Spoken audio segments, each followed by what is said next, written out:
நாட்டுல பிரதியா இருக்கிறது ஒரு பெருமையான விடயம். வணக்கம், வெல்கம் டு ஜெடிவி. எல்லாருக்குமே தெரியும், இன்றைக்கு 25ஆம் தேதி, அதாவது 7:30 மணிக்கு எங்கட நாட்டுல எங்கட நிறைவேற்று அதிகாரியான 9வது ஜனாதிபதி அனுரகுமார திசாநாயக்க அவர்களால இன்றைக்கு ஒரு சிறப்புற ஆற்றியிருந்தது.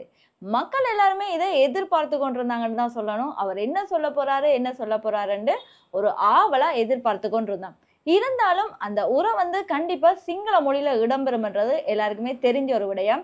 இதை எப்ப டிரான்ஸ்லேட் பண்ணி வெளியில தருவாங்கன்றத ஆவலா எதிர்பார்த்து கொண்டே இருந்தான். அந்த வகையில தான் இன்றைக்கு அவர் ஆற்றின உரையில முக்கியமான விடயங்களை நாங்க இந்த இடத்துல பார்ப்போம்.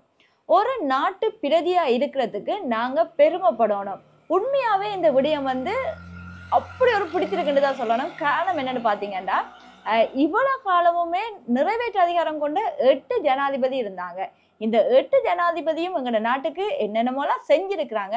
ஆனா இவர் செயற்படுத்துற ஒவ்வொரு விடயமும் வித்தியாசமா இருக்குன்னு தான் சொல்லணும். ஏன்னா ஒவ்வொரு நாள் ஆகுனதும் இவர் என்ன செய்ய போறாரு, இவர் என்னத்தை நோக்கி பயணிக்க போறாரு, ஏன்னா நாங்க எல்லாருமே எதிர்பார்த்த அந்த ஒரு டைம் இல்ல, நாங்க எல்லாருமே எதிர்பார்த்த அந்த ஒரு விடயம் என்னன்னு பாத்தீங்கன்னா, IMF கிட்ட கடன் வாங்கி வச்சிருக்கிறோம். இதை எங்கட முன்னாள் ஜனாதிபதியால மட்டும்தான் தீர்க்க முடியும் என்று எல்லாருமே ஒரு கவலையான ஒரு நிலையில இல்ல ஒரு யோசனைக்குள்ள இருக்கிற நேரத்துல தான் இன்றைக்கு IMF ஆல ஒரு அறிக்கை வெளியிடப்பட்டிருக்கு. அதாவது எங்கட ஜனாதிபதிக்கு வாழ்த்தும் தெரிவித்து அதே நேரத்துல IMF எங்கட புதிய ஜனாதிபதியோட இணைஞ்சு பயணிக்கிறதுக்கு தயாரா இருக்கிறோம்ன்ற ஒரு நல்ல விடயத்தையுமே தெரிவிச்சிருக்கிறாங்க. அதுவும் எங்களுக்கு ஒரு சந்தோஷமான விடயமா இருக்கு. ஏண்டா இவரால எல்லாத்தையும் செய்ய முடியும்ன்ற ஒரு நம்பிக்கை IMF-க்கும் வந்திருக்கின்றதுதான் இங்க ஒரு பெரிய விடயம். சரி, இதை இருக்கத்தக்க இவர் இப்ப எங்களுக்கு என்ன உரையாற்றி இருக்கிறான்னு பாத்தீங்கன்னா, இப்ப நார்மலாவே எல்லாருக்கும் தெரியும், இந்த நாட்டு நிலையை பொறுத்தளவுல ஒரு பெற்றோர்களால ஒரு குழந்தைய வளர்க்கிறது, இந்த குழந்தைய நல்ல ஒரு பாடசாலையில கல்வி கற்க வைக்கிறதுன்றது ஒரு கடினமான விடயம். ஏண்டா நல்ல ஒரு பாடசாலையில கல்வி கற்க வைக்கணும்டா அதுக்காக பெற்றோர்கள் நிறைய உழைக்கணும், நிறைய செலவழிக்கணும். ஆனா அந்த நிலை எல்லாத்தையுமே தாண்டி ஒரு பிள்ளைய நல்ல நிலையில கல்வி கற்க வைப்பனண்டும், பிள்ளைகளுக்கு தேவையான அடிப்படை கல்வியை எல்லாருக்கும் பெற்று தருவனண்டும், கிட்டத்தட்ட 10ஆம் ஆண்டு மட்டுமென்றாலும் ஒரு பிள்ளை கட்டாய கல்வி கற்கணும் என்ற ஒரு முறையை தான் தோற்றுவிப்பன்றதையுமே இன்றைக்கு எங்கட சிறப்புரையில தெரிவிச்சிருக்காருன்னு தான் சொல்லணும். சரி, இது ஒரு விடயம் இப்படியே இருக்கட்டும். எங்கட நாட்டை பார்த்து எல்லாருமே பெருமைப்படணும். இந்த நாடு ஒரு நல்ல நாடு, இந்த நாடு நல்லா இருக்குதுன்றத பெருமைப்படுத்தக்கூடிய ஒரே ஒரு விடயம் என்னன்னு பாத்தீங்கன்னா, ஒரு விமான நிலையத்துக்கு போனீங்கன்னா அந்த விமான நிலையத்தை வச்சுக்கொண்டு இந்த நாடு எப்படியான நாடுன்றதை எல்லாருமே தெரிஞ்சு கொள்ளலாமா. அப்ப அந்த வகையில இந்த நாட்டுல இருக்கிற விமான நிலையங்களோட நிலைமைகளை மாத்தி அமைச்சு இதுவும் ஒரு நல்ல நாடுன்றதையும், அதே நேரத்துல எங்கட கடவுச்சீட்டை பார்த்து எல்லாரும் பெருமைப்படக்கூடிய வகையில இந்த நாட்டின் கடவுச்சீட்டும் இருக்கும்ன்றதை சொல்லியும் பெருமையா சொல்லியிருக்கிறாரு. இது இப்படியே இருக்கத்தக்க தனக்கு ஆதரவு தெரிவிக்காட்டியும் அவங்களுக்காகவும் தான் சேர்த்து உழைப்பனண்டும், அவங்களுக்காகவும் இந்த நாட்டை தான் முன்னோக்கி கொண்டு போவனண்டும், இப்ப பொருளாதாரத்துல இருக்கிற இந்த ஸ்திர நிலைய மாற்றி நல்ல ஒரு நிலைக்கு கொண்டர்வன் என்றதையும் உறுதியா சொல்லியிருக்கிறாரு. இந்த விடயம் என்னன்னு பாத்தீங்கன்னா, சமூக நீதியை நிலைநாட்டக்கூடிய ஒரு அரசாங்கத்தை அவர் உருவாக்க போறாராம். அதாவது இப்ப இருக்கிற அரசாங்கத்துல இருக்கிற பல பேர் பாத்தீங்கன்னா ஒரு பொறுப்புணர்ச்சி இல்லாத வேலை திட்டங்கள் நிறையவே செய்வாங்க. அதை எல்லாத்தையுமே மாற்றி அமைச்சு எங்கட நாட்டு மக்களுக்கு என்ன தேவைன்றதை பார்த்து ஒரு பொறுப்பான ஒரு அரசாங்கத்தை அவர் உருவாக்க போறன்றதுதான் அவரோட முக்கியமான ஒரு விடயம். ஏன்னா நிறைய ஆபீஸ் வெளியே போனீங்கன்றாலே உங்களுக்கே தெரியும், அங்க போயிட்டு ஒரு வேலை வாங்குறேன்னா நாங்க கிட்டத்தட்ட ஒரு ஹாஃப் டே, அதாவது ஒரு அரை நேரம் என்றாலும் செலவழிச்சு அந்த ஒரு அரச உத்தியோகத்தர்கள்ட்ட நாங்க அந்த இடத்துல நிக்கணும். இவர் அந்த நிலைகள் எல்லாத்தையுமே மாற்றி மக்களுக்கு தேவையான விடயங்களை உடனுக்குடன் இவர் தருவனன்னு சொல்லியிருக்கிறார். சரி, இதுல இன்னொரு முக்கியமான விடயம், இவர் இதை எந்த உள்நோக்கத்தை வச்சு சொல்றாருன்னு எனக்கு தெரியல. ஆனா எங்களோட இடத்துல இருந்து பார்க்க இந்த நாட்டுக்காக தியாகம் செய்த ஆண்களா இருக்கட்டும் பெண்களா இருக்கட்டும் அவங்களுக்காக இந்த நாட்டை கட்டி எழுப்பி நல்ல ஒரு நிலைக்கு கொண்டு அவங்களுக்காக இந்த நாட்டை உயர்த்தி காட்டுவேன் சொல்லியிருக்கிறாரு. இவர் இதை எந்த நோக்கத்தோட சொன்னாருன்னு தெரியல. ஆனா இருந்தாலும் எங்கட சைட்ல இருந்து பார்க்க இது ஒரு நல்ல நோக்கம்ன்றது மட்டும் தெரியுது. இந்த விடயம் தான் முக்கியமான ஒரு விடயம். என்னன்னு பாத்தீங்கன்னா, கிட்டத்தட்ட எங்கட நாட்டை பொறுத்தவரையில 52% மாணவர்கள் பெண்கள். இந்த பெண்களுக்கு தாம் முக்கியத்துவம் கொடுப்பனண்டும் அதற்கு முன் உதாரணம் தான் எங்கட நாட்டுல பிரதமரா ஒரு பெண்ணை நியமிச்சதென்றும் இனி வர்ற காலங்களுக்கு பெண்களுக்கு தேவையான சகல உரிமைகளையும் கொடுத்து பெண்களை முன் உதாரணமா காட்டி பெண்களுக்கு முக்கியத்துவம் கொடுப்பனன்றதையும் அவர் இன்றைக்கு இந்த விசேட உரையில தெரிவிச்சிருக்காரு. அதையும் தாண்டி சுற்றுச்சூழலின் தூய்மை, வீதிகளில் வாகனங்கள் செல்லும் விதம், முதியோர்களை நடத்தும் விதம், விருந்தோம்பல் செய்யும் முறை, மிருகங்கள் எப்படி நடத்தப்படுகின்றன என்பதையும் உறுதிப்படுத்த முடியுமா? அதாவது இது என்னத்துக்காக அவர் சொல்லி இருக்கிறாருண்டா, இப்படியான விடயங்கள் எல்லாம் நாட்டுல எப்படி நல்ல விதத்துல நடைபெறுதோ அதை வச்சுதான் ஒரு நாட்டையே கணக்கெடுப்பாங்க.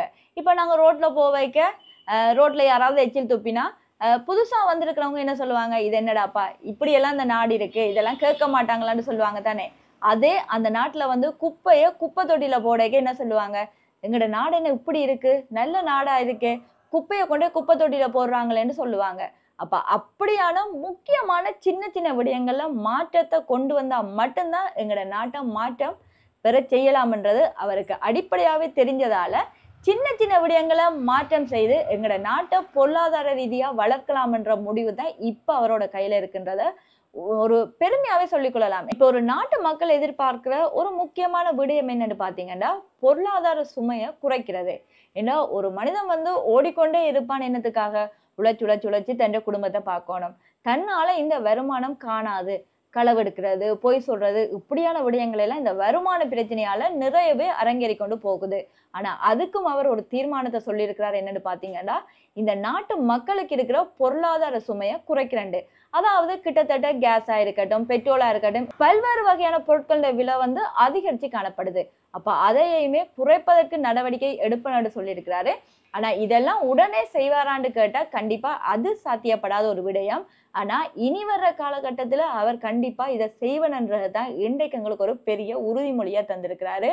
அவர் இன்றைக்கு எங்களுக்கு ஆற்றின இந்த விசேட உரையில முழுக்க முழுக்க முழுக்க எங்களை பத்தி யோசிச்சு எங்களுக்காக சின்ன சின்ன விடயங்கள்ல மாற்றத்தை ஏற்படுத்தணும்னு நினைச்சிருக்கிறாரு. இன்னைக்கு எங்கட ஜனாதிபதி சொன்ன முக்கியமான விடயங்களை பாத்தீங்கன்னா அது ஒரு அடிப்படையான விடயங்களை மாற்றம் செய்யணும்ன்றதுதான் அவரோட ஒரு குறிக்கோளா இருக்கு.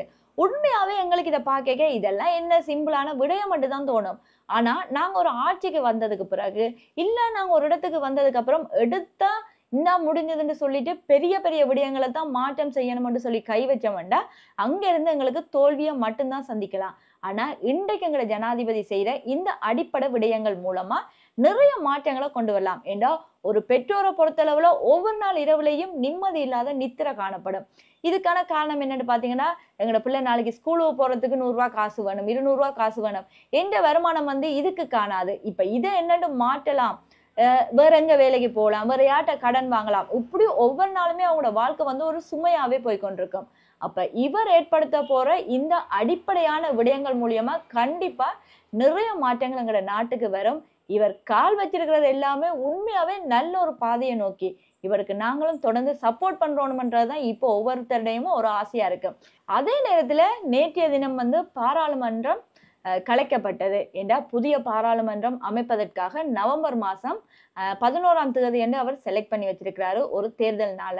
இருந்தாலும் இப்பயும் எங்கட தென் இலங்கையை பொறுத்தளவுல இருக்கட்டும் இல்ல அதே நேரத்துல நிறைய இடங்களுக்கு போயிட்டு எங்கட புதிய ஜனாதிபதி எப்படி என்ன செய்யறாரு, ஏதாவது செய்யறாரான்னு கேட்டா நிறைய மக்கள் அழுது கொண்டே சொல்றாங்க. எந்த ஒரு ஜனாதிபதியுமே உடனடியா வந்ததுக்கு பிறகு இப்படி சிறு சிறு விடயங்கள்ல மாற்றத்தை உண்டாக்கி எங்கட நாட்டு மக்களுக்கு மகிழ்ச்சியை தரையில, பெரிய விடயமா எதையாவது மாற்றத்தை உண்டு பண்ணி அதுக்கு பிறகு எங்களுக்கு கடன் சுமையை மட்டும்தான் தந்தாங்க. ஆனா இவர் தார சின்ன சின்ன விடயங்களும் எங்களுக்கு திருப்தியா இருக்குன்னு சொல்லி எல்லாருமே சந்தோஷப்படுறாங்க. அதே நேரத்துல சிலர் கண்ணீர் எல்லாம் மல்கி இந்த இடத்துல கூறிக்கொண்டிருக்கிறாங்க. உண்மையாவே எங்கட ஜனாதிபதி எடுத்து வைக்கிற ஒவ்வொரு அடியும் திருப்தியா இருக்கு. தொடர்ந்தும் அவரோட பாதை வெற்றியை நோக்கி பயணிக்கணும். அவர் நிறைவு செய்யக்க அவர் சொன்ன ஒரு வார்த்தை என்னன்னு பாத்தீங்கன்னா, அன்றாடமா சூரியன் உதிக்கிற நேரத்துல எங்கட மக்கள் ஒவ்வொருத்தரும் காண்ற கனவு அதுக்குள்ள இருக்கு. அவர் சொன்ன இந்த ஒரு விடயத்துல நிறைய அர்த்தங்கள் இருக்கு. ஏன்னா ஒவ்வொரு நாளுமே ஒவ்வொரு மனிதனும் எழும்பேக்க இன்றைக்கு எங்களுக்கு நிறைய பிரச்சனைகள் இருக்கு. கரண்ட் பில் கட்டணும், தண்ணி பில் கட்டணும், அதையும் தாண்டி வீட்டு வாடகை, வீட்டுக்கு சமைக்கிறதுக்கு பொருட்கள் வாங்கி கொடுக்கணும், இப்படி நிறைய சுமையோட தான் எழும்புவான். ஆனா அந்த சுமைகளை ஒவ்வொரு நாளும் மாற்றுறதுக்கு தான் முயற்சி எடுப்பேன் என்று சொல்லியும், அதே நேரத்துல இனி வர்ற காலங்களுக்கு மக்களுக்கான நிரந்தர தீர்வு கொடுக்கறது மட்டும்தான் தன்னோட நோக்கமும் என்று சொல்லி எங்களுக்காகவே செயற்படணும்னு நினைக்கிற இந்த ஜனாதிபதிக்கு நாங்க வாழ்த்துக்களையும் தெரிவித்து கொண்டு, உடனே பெரிய ஒரு பிரச்சனைக்குள்ள கை வச்சோம்னா அது எங்களுக்கு திருப்பியும் ஒரு பாதகமா தான் அமையும். இருந்தாலும் இவர் சின்ன சின்ன விடயங்கள் மூலியமா பெரிய ஒரு பிரச்சனையை தீர்க்கலாம் என்று சொல்லி முயற்சி எடுக்கிறாரு. தொடர்ந்து பார்ப்போம் இலங்கையின் விடிவு காலம் எப்படியெல்லாம் மாறப்போகுதுன்றத. அதே நேரத்துல எங்களோட சேனலுக்கு யாராவது புதுசா வந்தா மறக்காம சப்ஸ்கிரைப் பண்ணிட்டு பாருங்க.